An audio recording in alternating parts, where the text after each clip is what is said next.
Hi everybody, good afternoon. This is me speaking. I decided to do a brush video since this was something that was requested by one of my friends or viewers. I consider her a friend more than anything. So I decided to do this in 3 parts, possibly 4. Face and lip over here, cheeks, and then we have my eyeshadow ones. Given the quantity of eyeshadow brushes, I may do this in 2 parts. I'm not quite sure yet. We'll see how it goes. So in terms of a little bit about my brushes, because some people always ask me random questions. Some people ask, which brushes I like the most, or how does this brush compare to whatever other ones. So I just decided just to do a video just to kind of get most of it out of the way. This is about 95% of my stash, and this is also a summation of 10 years of collecting, amassing, acquiring brushes. I've owned some other brands in the process like MAC, Armani, stuff like that, but I've always stayed with Japanese brushes just because they're like the finest quality. They tend to last, and just overall the craftsmanship that goes behind these brushes. So that kind of explains that. I'm just trying to think some other things. So if some of you guys think that this is something I've acquired overnight, not true, because some of these brushes are discontinued. Some of these are harder to find than others. And what really sucks is that most of these brushes are not easily accessible in the United States, so it's very hard for me to suggest brushes because a lot of the ones I use or the ones that I enjoy are not easily accessible, which is a bit of a pain. But anyway, let's just get started. I'm going to start with the face and the lip ones just because those are the least amount of brushes and to gauge how long I speak on these brushes. And forgive the lighting because it is a bit of a combination of natural lighting and artificial lighting. And given my mother's furniture, it's very dark wood, or she uses a bit of mixture of dark wood, granite, and which is very difficult to review a brush, which is, dark hair against a dark surface, hence the placemat here. So I hope you guys enjoy the video, and let me just get started. So the first brush I wanted to discuss was my Chikuhodo one, which is the Z8. Let me zoom in on that. I already reviewed this one before. This is the first Chikuhodo brush I reviewed, and this is the first one I personally owned. This is advertised as a cheek brush. For some people, this might be too big for cheeks, but I do like it because you could kind of use it for both cheeks and overall face. I tend to use it mostly for cheeks, but I do like it sometimes for bronzing, powder bronzer, stuff like that. But for those of you that want to have a very minimal stash, this is something that might be nice to have just because you can use it for 2 different purposes in one. So, as some of you may or may not know, this is Gray Squirrel. And Chikuhodo is the brand that is the hardest to get, I think, just because it's only sold domestically within Japan. So, just to put that out there and those who are wondering.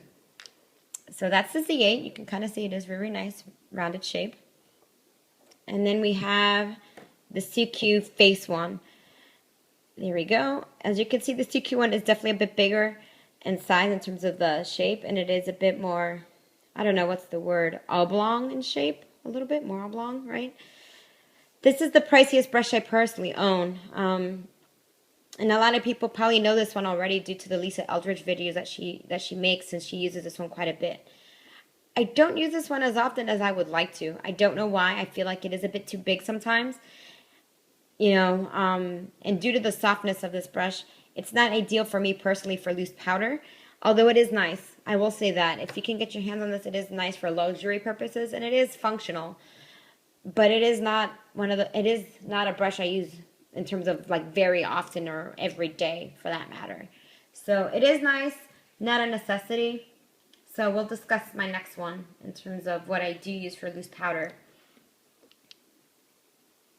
We have my RMK face one. Let me just kind of center this a bit better. This surface is so irritating because the brushes just roll all over the place. Anyway, so we have the RMK one. I like this one because it is a bit wider for loose powder. I do like the hairs on this one a bit more because they're a bit more stiff.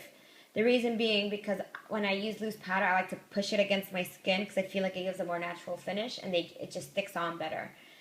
And it's not as apparent in terms of loose powder.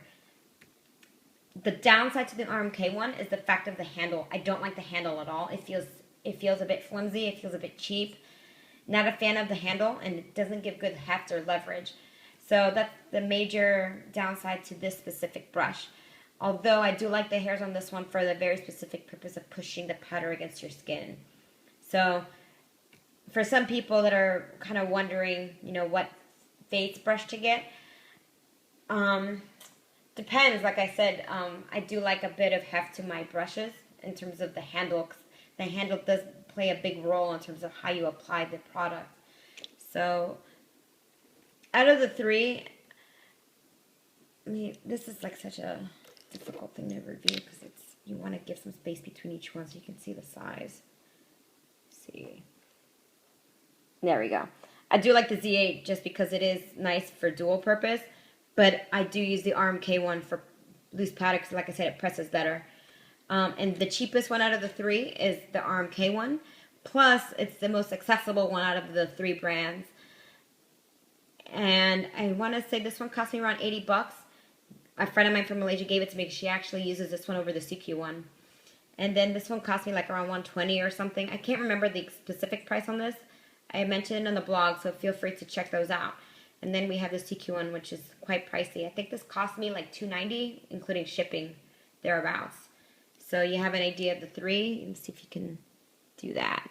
It's a good, you know, idea of the size and the shapes between all three. So that's that. And then we have my, oh, I know this is kind of 12-year-old, my inner 12-year-old in my Hello Kitty pajama pants, so be aware of that's what this is, the white background. Anyway, so we have my Shu Uemura 7.5 EX fan brush. This was sold in the US at one point, but it's no longer in the US, which is very sad. This one I got directly off from somebody in Japan that did me the favor of buying it. And it's sold at the one like major flagship boutique, I think, in Japan, actually, for that matter. So it's not just any boutique in Japan. It's like the major one. So anyway, this is a fan brush. Not unique in shape because there are other brands that make it. I do like it because you can remove excess powder in terms of like loose eyeshadow that, you know, falls on like underneath your eye. And for excess blush, you know, or powdery blushes that just kind of leave like a bit powdery finish, you just wipe that off. It helps with that as well.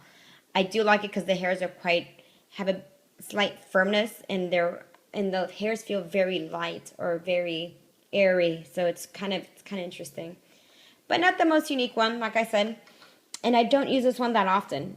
So I don't know. You could probably find another fan brush that does a job in of itself, but this is a nice one to get if you can get it. And also, this is very nice to apply like highlighter if you're into loose powder, or not loose powder, powder highlighter. But this is not the one I use for highlighting. So, but like I said, it is nice for the several functions of this brush, but not a necessity if you ask me.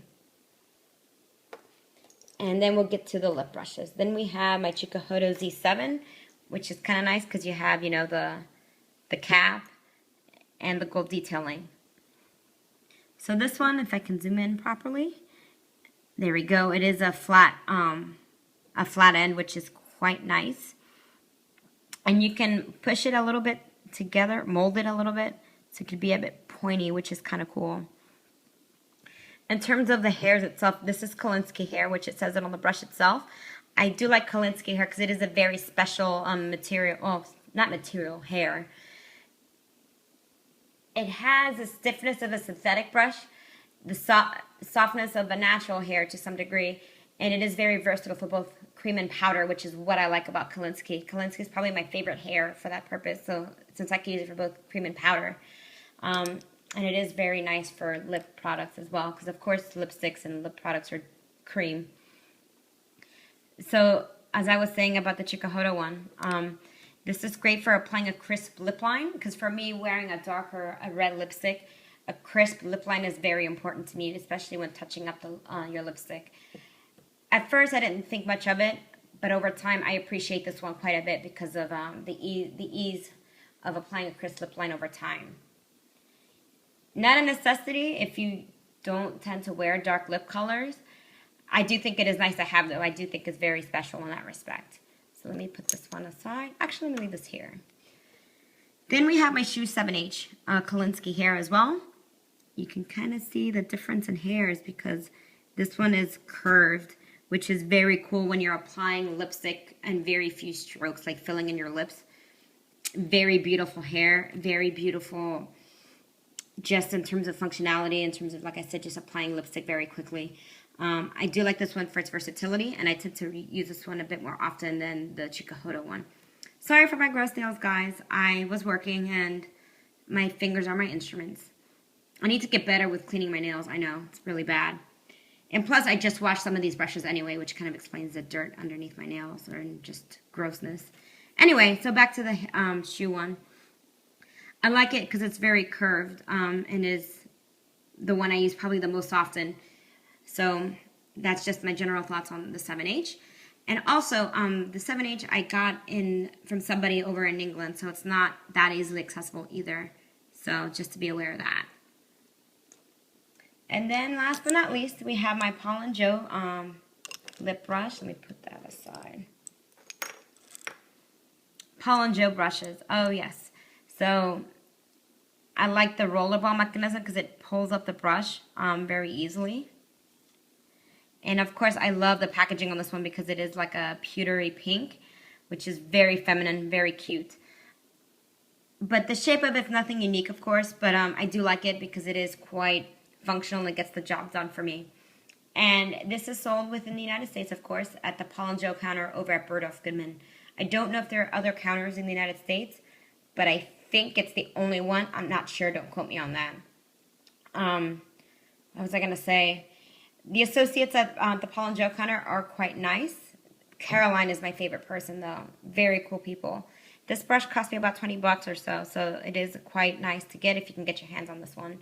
But it is, like I said, the cheapest out of the three, so something to keep in mind. If you guys have any questions about this one, let me know. I did review this one for quite a while back, so that's basically it for the Paul & Joe one. I do use the Sephora one as well, but I mean, the one that I specifically have isn't sold at Sephora anymore. So anyway, if you guys have any questions about this brush, please feel free to ask. Alright guys, have a good day. And I'll start filming part 2 in a minute.